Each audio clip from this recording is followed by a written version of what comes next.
বন্ধুরা, আপনারা কি জানেন পৃথিবীতে এমন কতকগুলো দেশ আছে যার আয়তন 1 বর্গ কিলোমিটার থেকেও কম? আবার কতকগুলো দেশ আছে যার আয়তন সর্বোচ্চ 316 বর্গ কিলোমিটার? চলুন আজকের এই ভিডিওতে এমন 10টি দেশ সম্পর্কে জানতে চলেছি যে দেশগুলো হাজারবার এক জায়গায় করলেও একটি বাংলাদেশের সমান হতে পারবে না।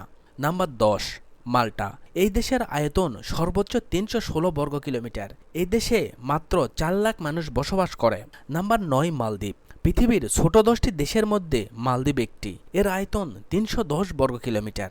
Number 8, Saint Kitts and Nevis, যার আয়তন 261 বর্গ কিলোমিটার। এখানে 47,000 মানুষ বসবাস করে। এরপরে 7 নম্বর রয়েছে মার্শাল আইল্যান্ড, যার আয়তন 216 বর্গ কিলোমিটার। এদেশে 42,000 মানুষ বসবাস করে। 6 নম্বরে রয়েছে লিচেনস্টাইন। এদেশের আয়তন 160 বর্গ কিলোমিটার। এদেশে 50,000 মানুষ বসবাস করে।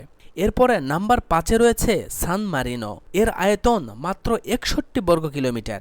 এদেশ ইটালির মধ্যবর্তী অঞ্চলে অবস্থিত। এরপরে 4 নম্বরে রয়েছে টুভালু, যার আয়তন মাত্র 26 বর্গ কিলোমিটার। এদেশে 11,000 মানুষ বসবাস করে। এরপরে নাম্বার 3-এ রয়েছে নাউরু, যার আয়তন মাত্র 21 বর্গ কিলোমিটার। এদেশে প্রায় 13,000 মানুষ বসবাস করে। এরপরে 2 নম্বরে রয়েছে মোনাকো, যার আয়তন মাত্র 2 বর্গ কিলোমিটার। এদেশে প্রায় 36,000 মানুষ বসবাস করে। এরপরে 1 নম্বরে রয়েছে ভ্যাটিকান সিটি, যার আয়তন 1 কিলোমিটারের কম, 0.44 বর্গ কিলোমিটার। এদেশে প্রায় 518 জন মানুষ বসবাস করে।